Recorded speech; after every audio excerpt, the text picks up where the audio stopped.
This is the Blood Red podcast from the Liverpool Echo. It's a Blood Red podcast courtesy of the Liverpool Echo. I'm Guy Clark. 2 points dropped to Big Sam's Baggies and another injury setback for Joel Matip. Season's greetings, Reds.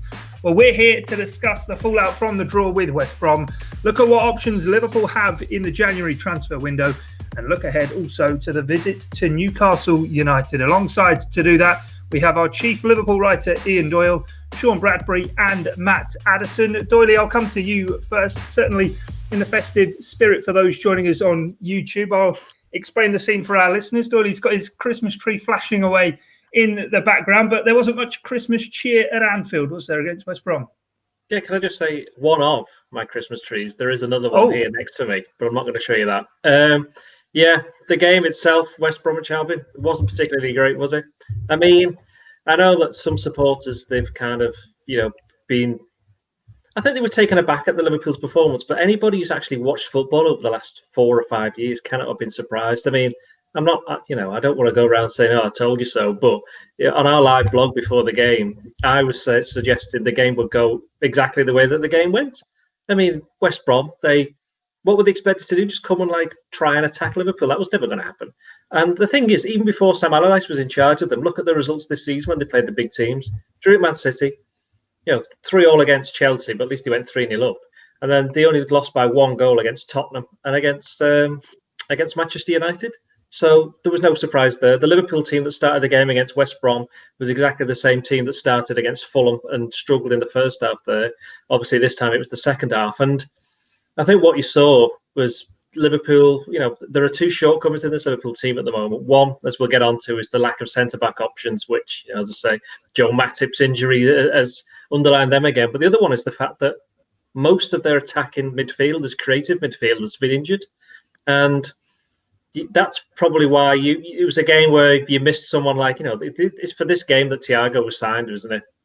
Exactly this type of game. And you look at last season, these were the games that Liverpool were winning by 1 goal. You look at, and that's how Liverpool have played. What was it? They drew with Fulham, drew with Brighton, drew with West Brom. They're 3 teams down the bottom. I think it's 3 of the bottom 5, isn't it? Or possibly the bottom 4. And on no occasion can you say that Liverpool deserved anything more than the points. In fact, certainly at Fulham, you could argue that they got away with just getting the 1 point. They should have lost. So, I know it was last week that Liverpool beat Crystal Palace 7-0, but we saw against Aston Villa that Palace aren't in a particularly good run of form, and you still need to score the goals. But interestingly, I think Liverpool have had, is it something like 9 shots on target in the last 2 games, and they've scored 8 goals. And you can't keep that up. They only had the 2 shots. I think it's 10 actually. So they only had the 2 shots on target against West Brom. Scored the 1 goal, 1 good save at the end for the West Brom keeper. So I don't think they can complain about the results. And as I say, nobody should have been surprised by the way the game went. Yeah, no, exactly that I was going to come to you with, Sean. 2 shots on target. West Brom had 3 shots on target. It was only the goal and the Firmino header right at the end. I suppose it is one of those, like Doyley sort of suggests, even with sort of Fulham, the Brighton game. Obviously, there was a bit of VAR talk after that one, but Liverpool have no one but themselves to blame for this one.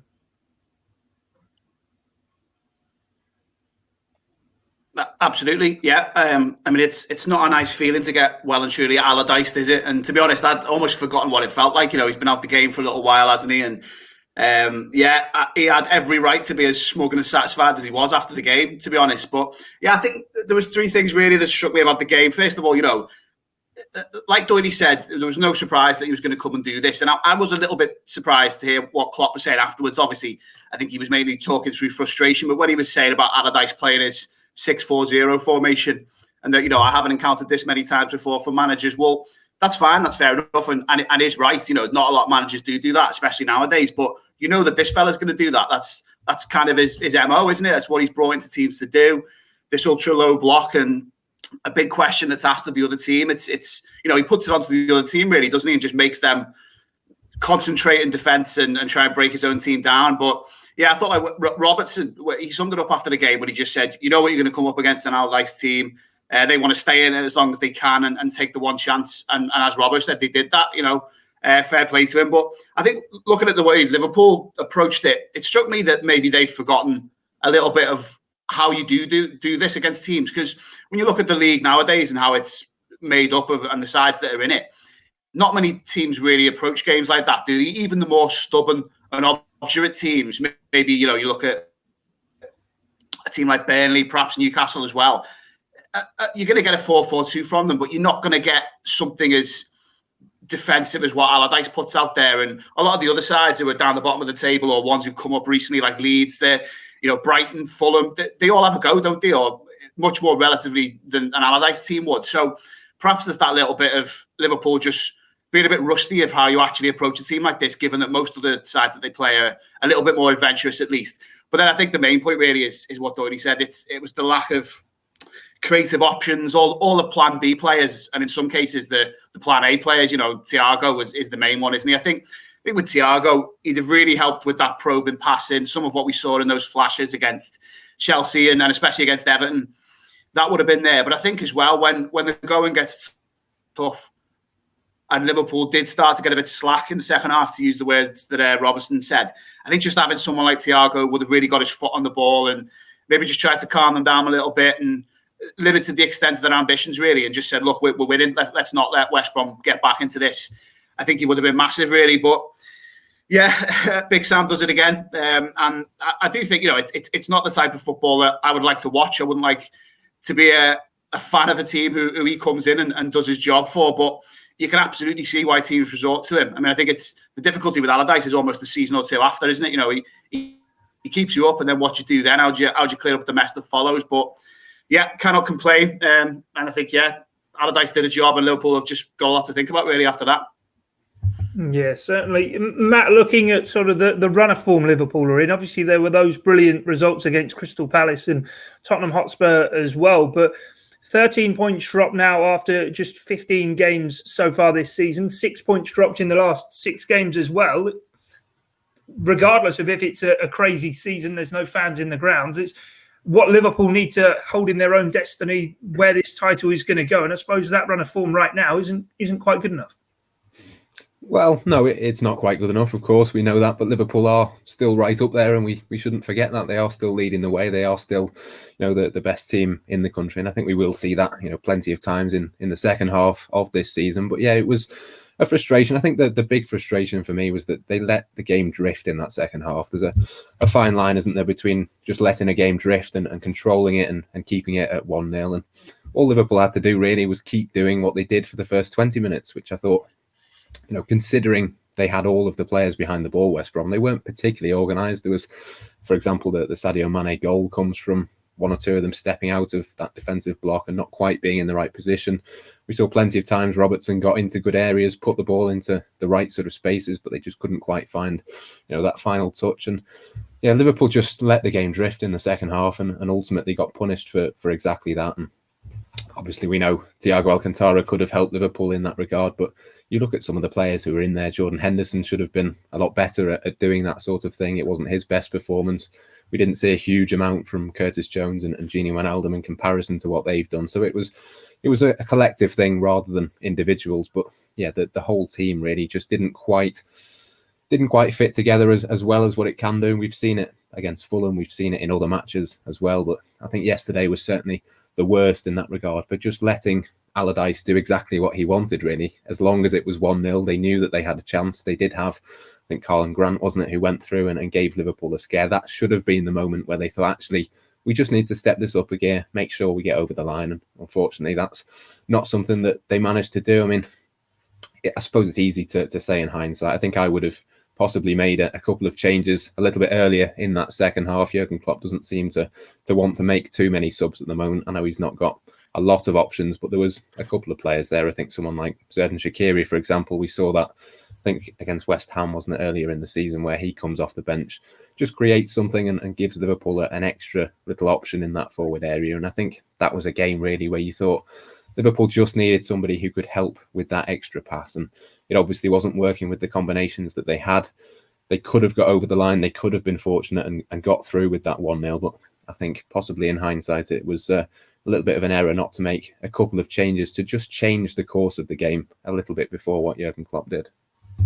Yeah, Doyley, on player welfare situation, Jurgen Klopp's obviously been beating that drum for well over a year now. Liverpool had 8 days to prepare for this game going into it, obviously off the back of those wins against Crystal Palace and Tottenham as well. And is it one of those really where for this Liverpool team, it is all about that momentum building and actually going straight into games? And actually, we saw that second half maybe a bit lackluster. The break doesn't really do them any favours. The winter break last year, seemingly, obviously, the Watford defeat, the Atletico Madrid away defeat, as well as losing to Chelsea in the FA Cup, it doesn't really sort of seem to play into Liverpool's hands, albeit Jurgen Klopp wants more done for player welfare. Well, that would make sense if they were poor in the first half, but they were really good in the first half. So I don't think they can complain too much about momentum.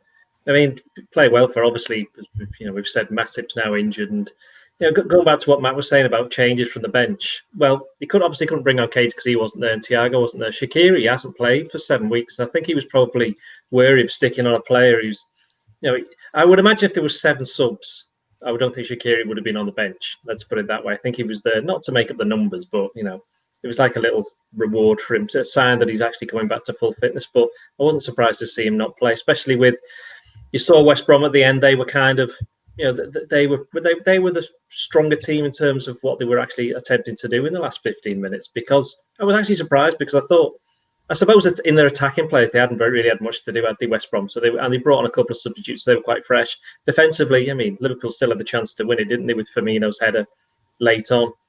But go back to the point, Guy, you made about Liverpool and the poor form. I remember after the international break, the last one, somebody on Twitter asked me, what would be a good return for Liverpool between now and January, looking at the transfer window, and it was 8 games. And I said, 16 points from 24 would be great. It says, and that would probably keep them within at least 4 or 5 points of the team leading the league. And if they get a draw at Newcastle on Wednesday, that would be 16 points. And what happens? It'd still be top. So it is like, it's not just Liverpool who've been struggling. As we mentioned, City drew with West Brom.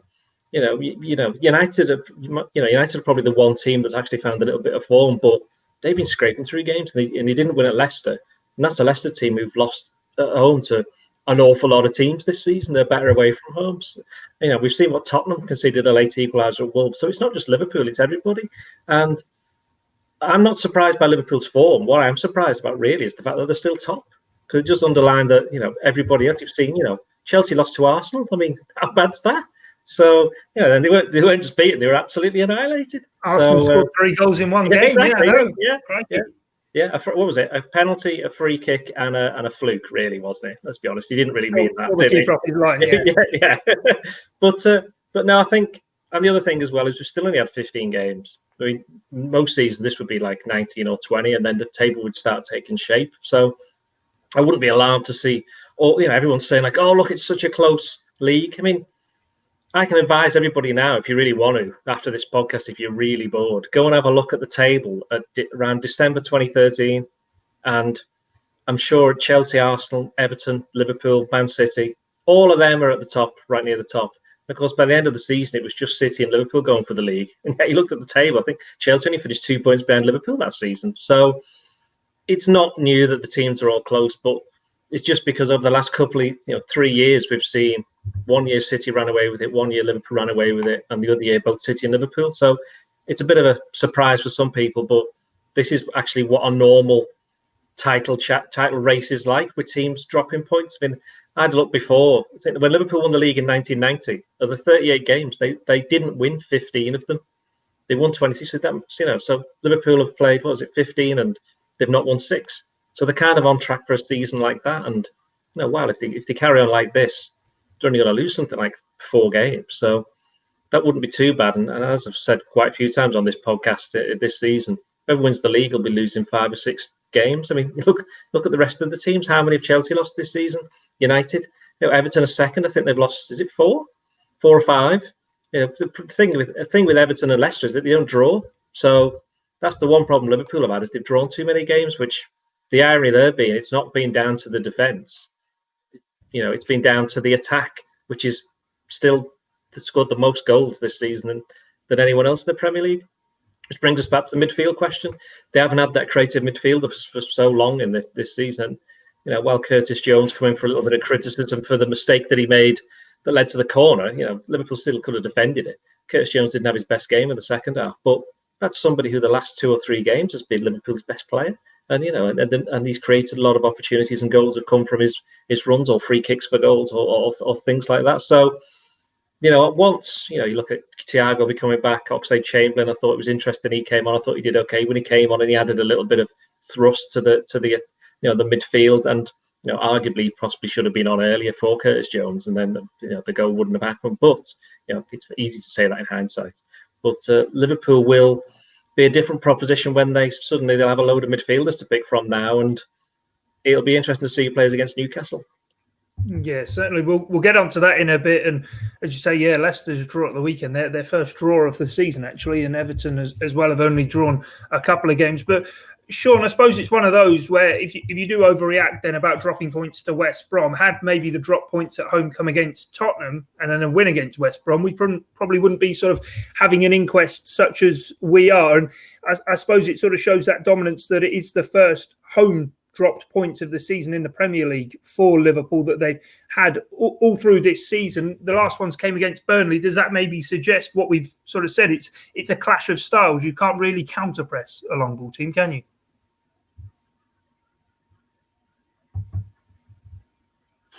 Yeah, exactly. And I think it's not just that, is it? It's there's no losses at home now, I think, in the league for 3 calendar years. I think that makes it. Obviously the last game of the year in December is away to Newcastle. So yeah, I mean, if there's a worrying pattern, I think one of the guys mentioned it before. The draws that have happened this season, a couple of them have been against stragglers. Fulham, Brighton, and then this game. I think they're all a little bit different. I don't think you can necessarily draw a trend or pick one thing out between those 3 games that's been problematic, particularly because, like Doyle said, Liverpool started this game really well. That wasn't the case of Fulham. Brighton was a different one as well. There were, VAR questions around that. It wasn't a great performance by any means, but a different type of game. So yeah, I don't think it's a long-term worry. And I agree with what Doyle said as well. If you look at the start to the season as a whole, and certainly December as a whole, if Liverpool can react to this and get a result against Newcastle, I think this game will be fairly quickly forgotten. And going back to what we were saying before, if there were 4 or 5 teams in the league who you would expect to come to Anfield and play like this, like Allardyce does and sets up, then maybe it would be a little bit more of a concern because, you'd then start to worry how well Liverpool would fare in those games. But I don't really think there are. So it does feel like potentially a one-off. And then the other thing is reaction. In terms of what we've seen so far, when you look at those disappointing results, after Fulham, that really wasn't great. But then Spurs came on the back of it. Palace came on the back of that.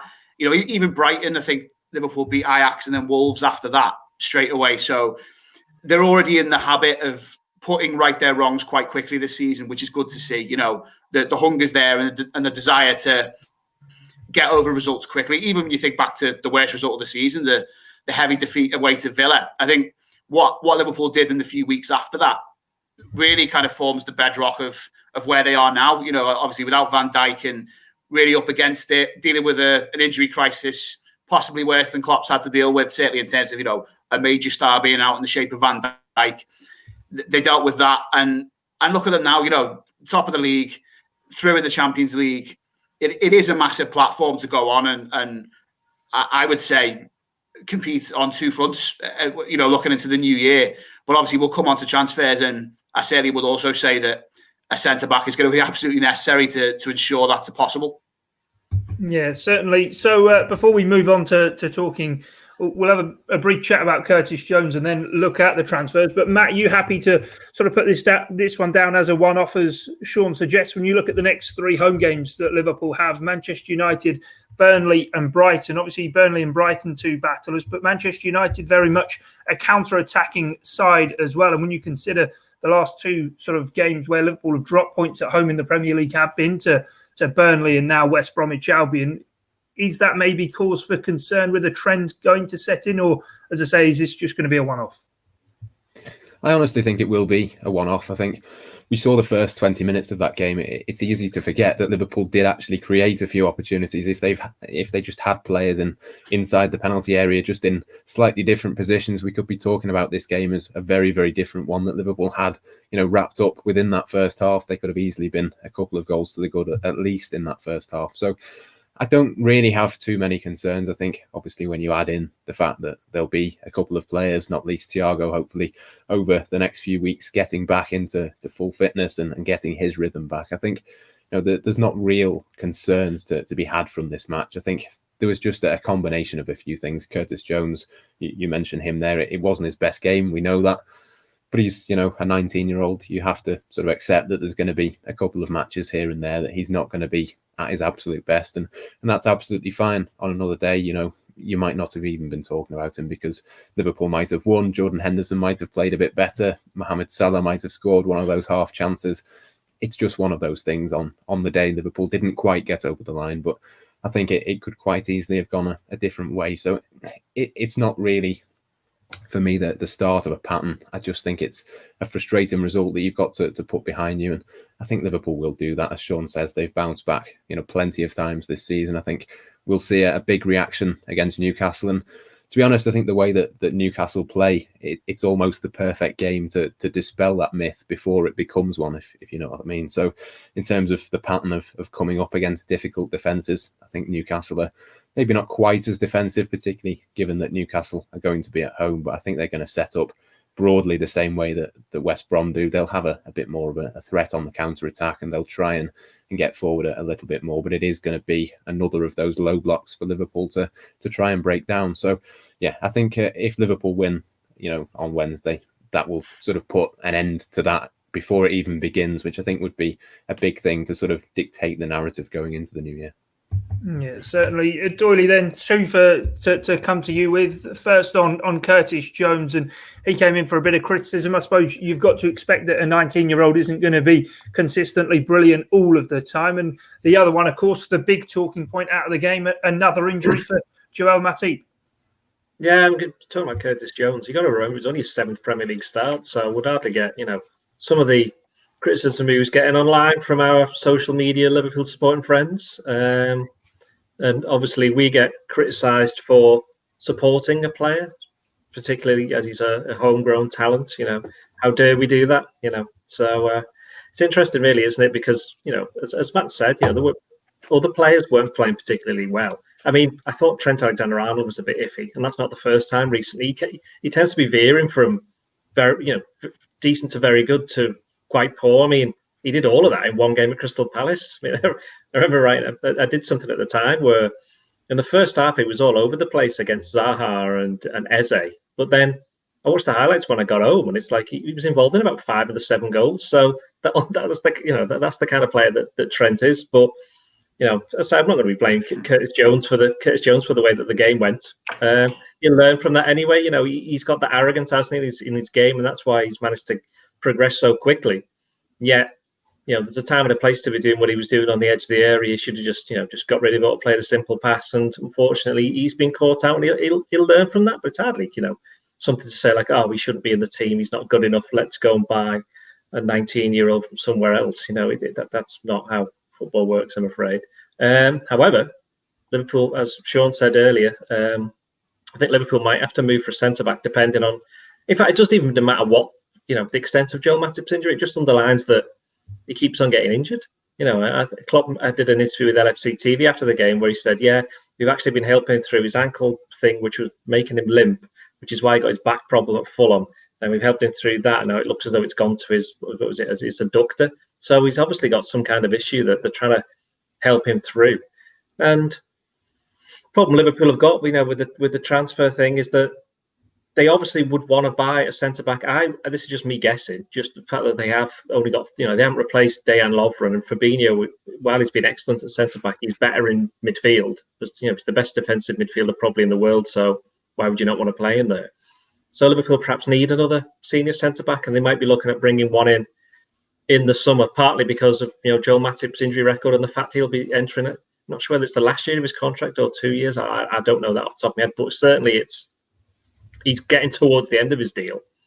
And whether they try and bring that forward to January. So I reckon it may be something like that, whether Liverpool can, get a move that they possibly got lined up in the summer, whether they can bring it forward to January. Otherwise, I can't see why they would bring somebody in.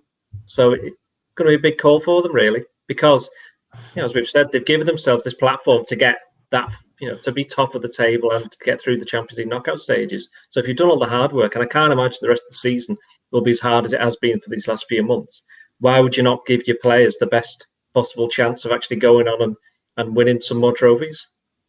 Yeah, I think Matip actually signed a long-term contract last year, didn't he? Did he? I must have been off that day. That day. No, I think he's got 3 or 4 years left to run on his contract. But 2024. Yeah, 2024. Right. Yeah. No, there we go. So don't ignore anything that I just said. It still counts.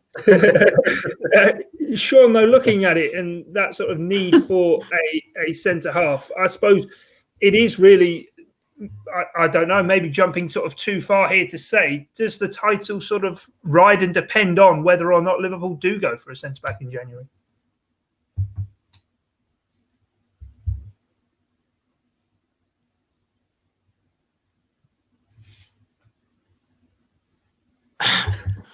I think it's really difficult. I think whether you can say the title does, I don't know, but I certainly think the ability to compete on multiple fronts, which obviously they'll want to do. They're through in the Champions League, they're top of the league, the FA Cup still to come. I think when you look at it in the round like that, then that is definitely the case. But I just think it's a really difficult situation. When Klopp is asked about this, I kind of understand his perspective. He points to the form of the younger lads who've come in. Both of them, Williams and Phillips, have done the job when called upon. Fabinho's an option and obviously doing well.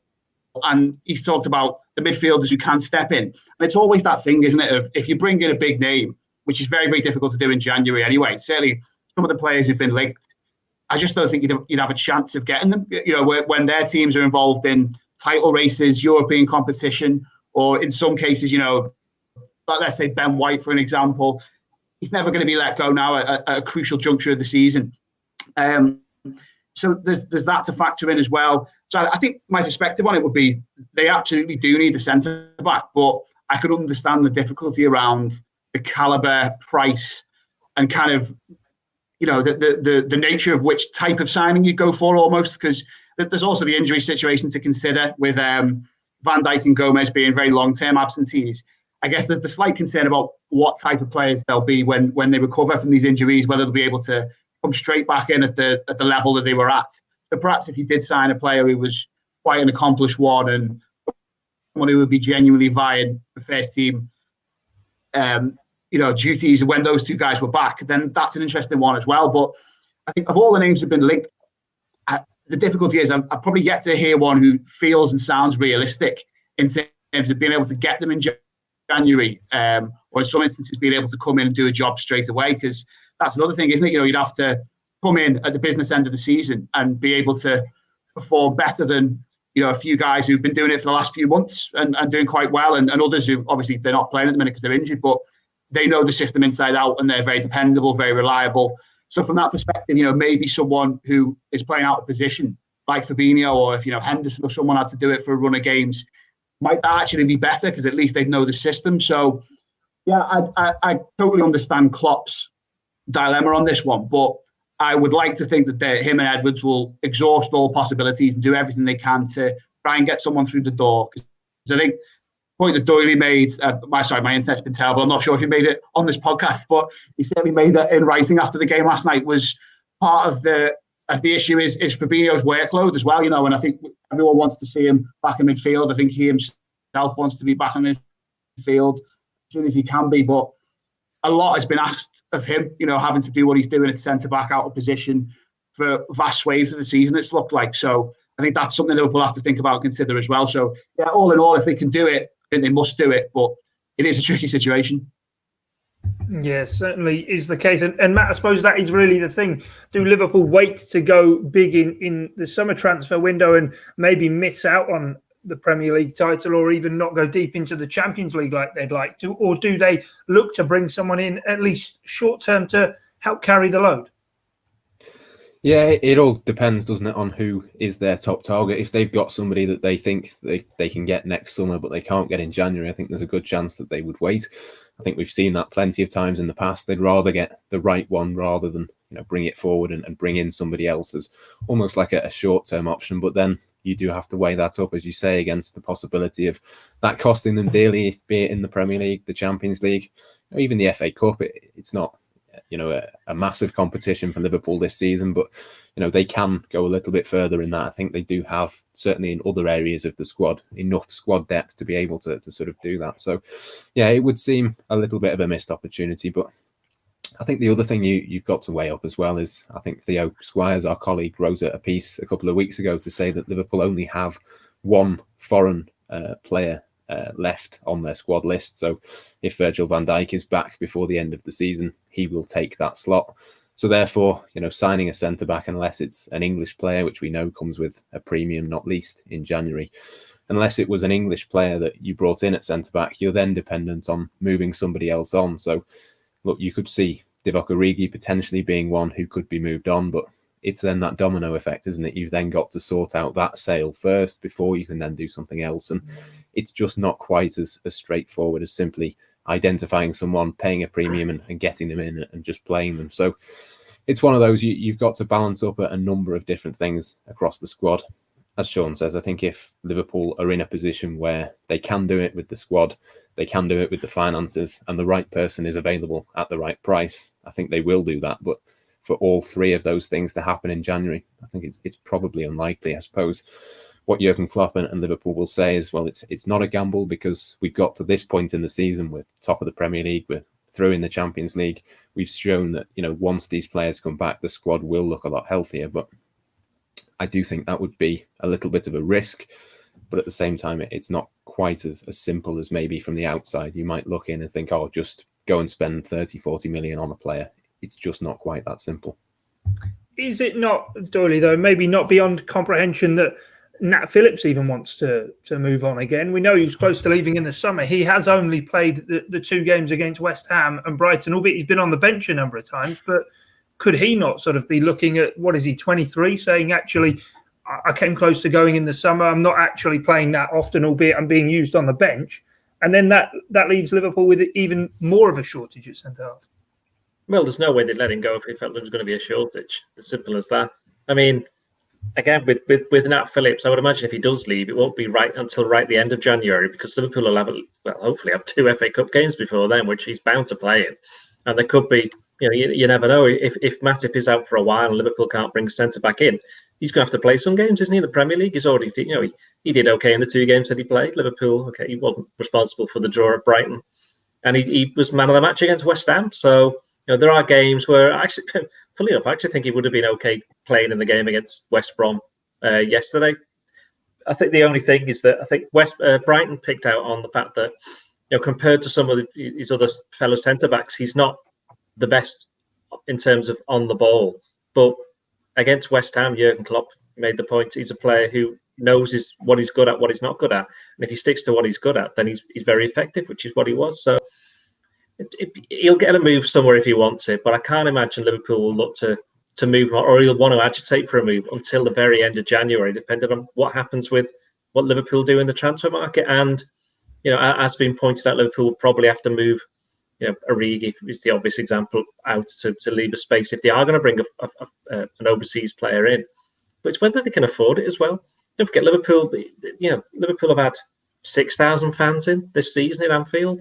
We don't want to be a scaremonger or anything, but there's every chance that in the next week or so there'll be none allowed in for the foreseeable future again. So any advantage Liverpool got from that, whether it's financially or just from terms of the atmosphere, that'll be gone as well. So it's going to be an interesting one, but ultimately, how close is Van Dijk to coming back? We saw him training out in Dubai the other week. I think we were all taken aback at the amount of work that he was doing.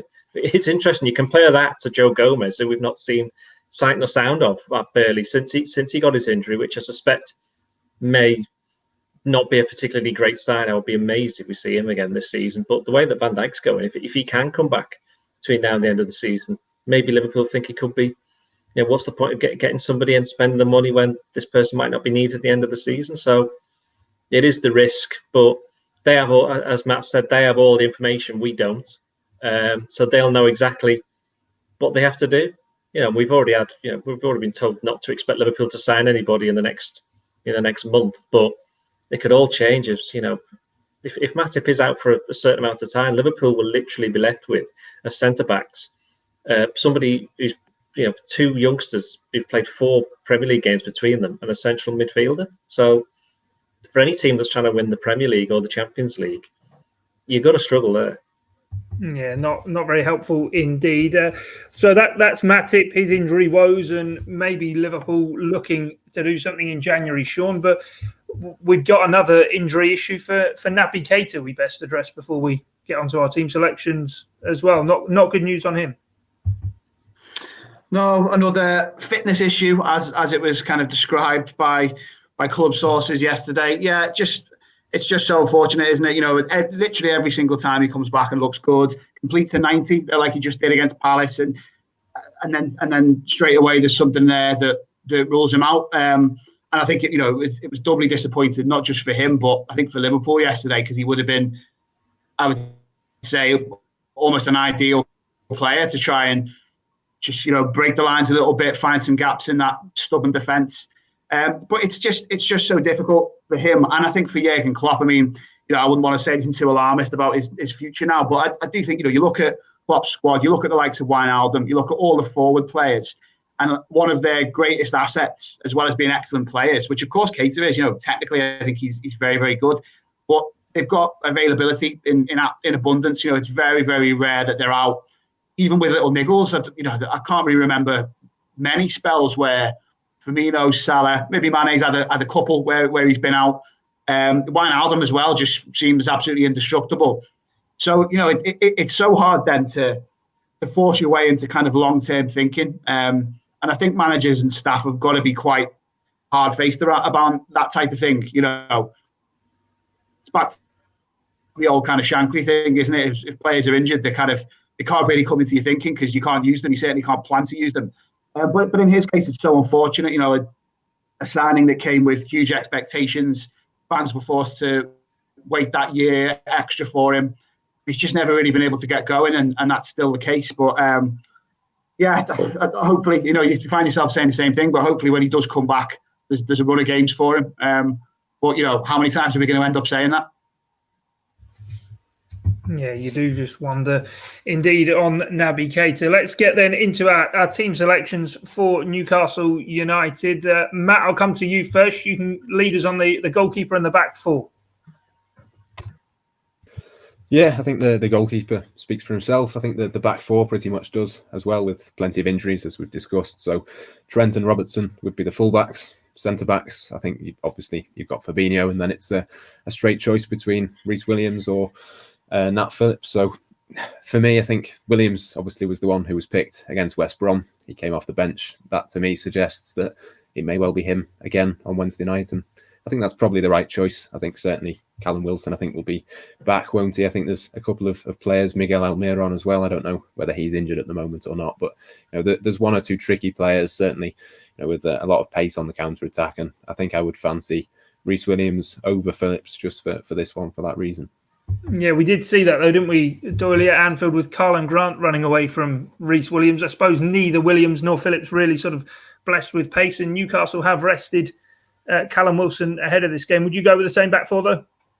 I'm not entirely sure he ran away from him. I just think he was kind of like caught slightly flat-footed. I think it was a good ball through to him, wasn't it? So I was tempted to put Nico Williams at right back, to be honest, because of the aforementioned Trent issues. But if you've already got another youngster in the defensive line, then that wouldn't be a clever idea. So I'd probably go with the same back four and Adrian in goal. No, not really. It's interesting. On a serious point, they had the 9 substitutes, and the last couple of games they've had 2 goalkeepers. Liverpool, they've named Kelleher and Adrian, and because they had sufficient players, Adrian didn't make the bench against West Brom. So I think that's the final confirmation, not that we actually needed it. I suspect that Kelleher is now quite clearly the number 2 goalkeeper. Yeah, interesting. Sean, are you with the same defence as well as Matt? Yeah, exactly the same. I think if it was a home game, you could potentially make more of an argument for Phillips. But yeah, Williams has had more game time, hasn't he? And that was an unfortunate incident, wasn't it, with Grant? He just got the run on him a little bit. But yeah, I think he's more a part of that back line, isn't he, and more accustomed to it. So I'd go with him. He's played alongside Fabinho a couple of times now, hasn't he? So I think that there's a slight relationship there between the pair of them, and that'll help. Yeah, good point. Sean, what about the midfield? Very difficult. I mean, Henderson's an absolute gimme, isn't he? I think when we saw the pictures a couple of weeks ago of Oxlade-Chamberlain coming back, I really fancied him to make an impact over this period. I think he's the kind of player you just wouldn't want to see on the opposition team sheet when you've just played the game, 48 hours or 2 or 3 days before. And, it's difficult really to judge, given he just got that small cameo against West Brom. A couple of shots were quite wayward, weren't they? But, you kind of know what you're getting from him. He's a very active player, very industrious, and takes a risk with a shot, likes to get forward. So I'd give him a go. I'd go Oxlade-Chamberlain, Henderson, and Curtis Jones as well. I think more than, apart from, Robertson, Wijnaldum's played the most minutes in the league of everyone so far this season. So perhaps he's due a rest. So yeah, slightly unorthodox midfield there, but I'd like to see Jones just play again straight away almost, because I totally agree with what the guys were saying before. He got some odd criticism for his performance yesterday. Maybe conceding the corner was partly down to him, but defending it was a whole different matter. So yeah, I'd like to see him stay in the team and try and get back to his best and send a little message out there. Yeah, definitely. Doyley, come back to you on the midfield. Would you give Gini a rest going back to his former employers? Yeah, I don't know. Well, I think Henderson will play, and I think Oxlade-Chamberlain will play. I think that's right. I think both of them will play. I think, as I said before, Oxlade-Chamberlain, he gives them something a little bit different. It's this other midfield role. I don't think Curtis Jones will play. I actually think it'll be between Wijnaldum and Thiago, and that's just me having a guess, shall we say? But I'm almost leaning towards Thiago, but I'm going to go with Wijnaldum. Yeah, I did see you I've changed my mind, actually. Yeah, I've changed my mind. No, I'm going to put Thiago. He can start. Yeah, I was going to say, I saw you getting called out on Twitter, actually, for saying that Thiago would start. So yeah, it's almost like that's in our team predictor thing, So I'm saying it again now. So, funny enough, I'm not Jurgen Klopp, and I'm not in charge of Liverpool Football Club. Who knew? Who knew? thought we had an exclusive there. Anyway, Matt, what about your midfield? Yeah, I'm going to go a little bit different. I don't think Oxlade-Chamberlain did quite enough coming off the bench. He looked a little bit rusty. So I think... It's only over 8 minutes. I know. He gave the ball away a lot, though, in that 8 minutes. And I think I wouldn't start him for that reason. I think you bring him off the bench, you try and ease him back in, but I wouldn't start him. So I'm going to go with Henderson and Wijnaldum. I'm not going to play Curtis Jones. I'm going to actually bring in James Milner, who I know, again, has come off the back of an injury, but obviously not as big an injury as Oxlade-Chamberlain. So... yeah, I will. We'll go the two usual ones plus Milner rather than Jones. Milner, I forgot about Milner. Could he go right back? Ooh, it's interesting. It's interesting. No. But I wouldn't be surprised if Milner plays, having considered that. Right, fair enough. What about the front three? No room for him on the left hand side. No. Once upon a time. It's not. Yeah, it's not 2014. I don't know, I think Minamino's going to play. I think he did well. I was at the game at Newcastle, that last game of last season, wasn't it, where he played well off the left flank. But if that's happening, then Mane's going to have to go to the right or down the centre. So which one because I don't think Mane will get dropped. Sorry, rested. And then, so you're left with, Firmino or Salah? Probably Firmino's turn to have a rest, even though he's been playing quite well. So I'll put... I'll go Minamino on the left, Mane down the middle, and Salah on the right. Or you could go 4-2-3-1. No, we won't go there. Sean, what about you? I think if Liverpool had beaten West Brom, or the interval to the games was shorter, or indeed both of those things, then I think changes would have been potentially made. And yeah, I agree with Dory. I think Minamino would be the kind of first change. Shaqiri as well, although there's also the argument of him having not had any game time at all. So would the start be risky? So yeah, I think I'll leave it with the usual suspects, but Minamino is potentially in contention. And Matt, what about yourself? Yeah, it's a difficult one, isn't it? I think I'm going to go with the usual 3, but it wouldn't massively surprise me if they went 4-2-3-1 and it was Minamino as a number 10 rather than Milner as the third midfielder. But yeah, I'm going to go with the 4-3-3 with the usual 3. Fair enough. And match predictions, Matt, what's the score going to be? I think Liverpool will win. I think they'll play a lot better, but I think it's going to be tight. I think it's going to be 1-0 to Liverpool. Doyley? Oh, it's going to be another slog, isn't it? It's going to be another grim one. It's going to be freezing up there as well. Really looking forward to it. I think it'll be 2-1 to Liverpool. 2-1 to Liverpool. And Sean, yourself? Well, hopefully my internet will allow this prediction to actually get out before the game, but 2-0 to Liverpool. 2-0 to Liverpool. Great stuff. Well, that's it from us here on the Blood Red podcast. Don't forget to keep across everything on the Liverpool Echo in the build-up to the game, the live match blog, and, of course, plenty of reaction. We'll also have the debrief on the Blood Red channel on Wednesday evening, as well as both Jurgen Klopp and Steve Bruce's post-match press conferences. Do check out the link to our Blood Red census. We want to give you the chance to shape the direction in which Blood Red is heading. The link to that is in the description for the podcast or on the YouTube video, wherever it is you are watching or listening in. But from myself, Guy Clark, Matt Addison, Ian Doyle and Sean Bradbury, thanks for joining us here on the Blood Red channel. It's bye for now.